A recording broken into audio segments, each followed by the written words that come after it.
Hello, Fun Nation. My name is James, checking in here with team number 4481, Team Rembrandts from the Netherlands. Incredible team year in and year out. We follow along in the Open Alliance and see so much iteration, so much design, so much cool stuff to learn from. They won a regional out in Turkey this year, and they're doing great here at championships. Just so much fun stuff with this robot. It's a rebuilt robot here, Era 2 for them. And to talk about with me, I have Atakan, Abel, and Lars. Let's find out more here on Behind the Bumpers.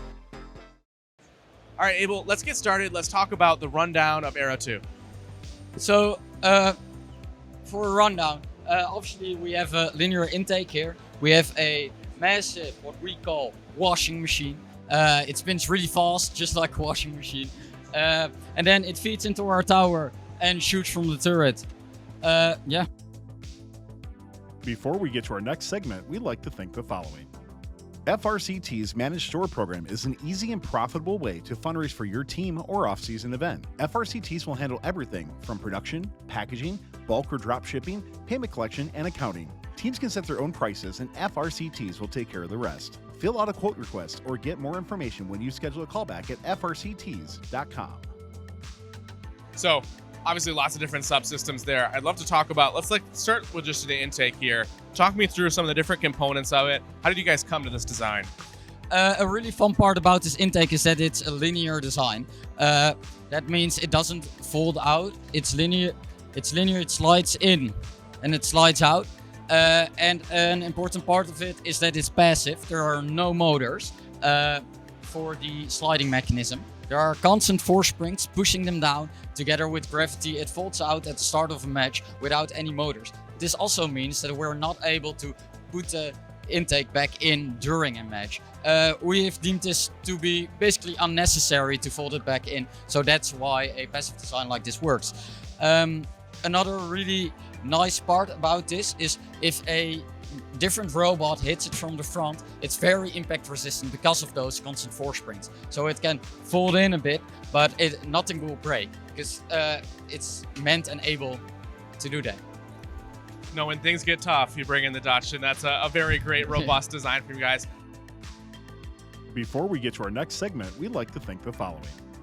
As you're getting ready for the competition season, think AndyMark as your one-stop shop for all your team needs. AndyMark's Launcher in a Box is a configurable solution that so many teams are finding success with for the rebuilt season. Also available at AndyMark.com, the AMPD AndyMark power distribution board that provides 24 40-amp independently fused output channels for safe, reliable power distribution. That's AndyMark.com. So I've seen a lot of different spindexer designs this year, and you guys have improved a lot. Atakan, I'd like to talk a little bit, how have you guys iterated on the spindexer throughout the season? So we first started with prototyping different spindexer ideas, and then we stick with the washing machine type. So after the regionals, we upgraded it a bit, changed it a bit. We basically increased the diameter of the outer chamber and also the inner cone. So the very fancy part I can say is that we have the gearbox and the two motors set up inside this cone, and making the diameter bigger helps the balls to get in, settle in easier, so it increases our BPS. And we also lowered the walls of the washing machine. Yeah, it's basically for the same thing to get the balls inside easier. Really interesting iteration there. And Lars, I know there's some stuff with the cable management around the turret here you guys have done, and more creatively. Can you walk me through that? Yeah. So when we chose a turret eventually, and we needed a cable chain, but we couldn't let it sit loose. So right here we have a elastic band that pulls the cable chain towards it, so that at the moment, where the point is, the cable chain is the shortest, it gets pulled toward it, and when it spins and it gets pulled, it just stretches out and keeps the cable chain nice and neat around the turret without any chances of the cable chain getting stuck anywhere. Really impressive cable management there. Very helpful with this really good turret.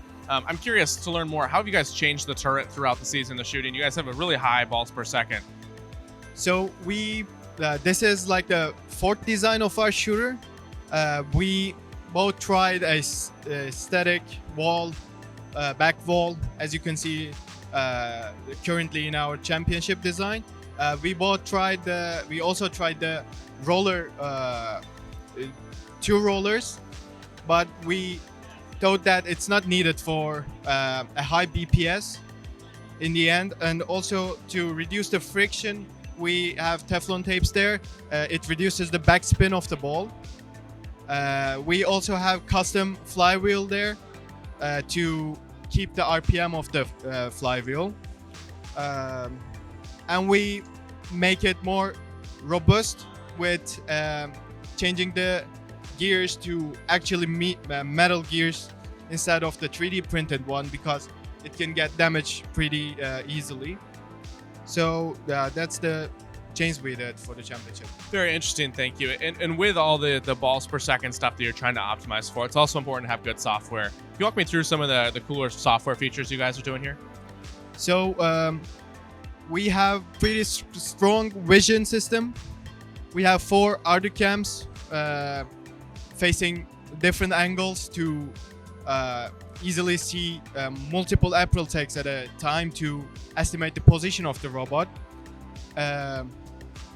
And we mostly spend our time to optimize the power consumption, like the current limits and voltage we can supply to subsystems.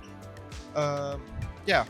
Very interesting. I appreciate all the time and effort that you guys have put into this robot. It's been really interesting to learn about it throughout the season and throughout this interview. So appreciate that so much from you guys. Thank you, and have best of luck here at the first championships. And thank you all so much for watching. My name is James for the Fun Robotics Network, signing off. Thanks for watching. Don't forget to like, subscribe, and click the bell to stay up to date on future fun videos.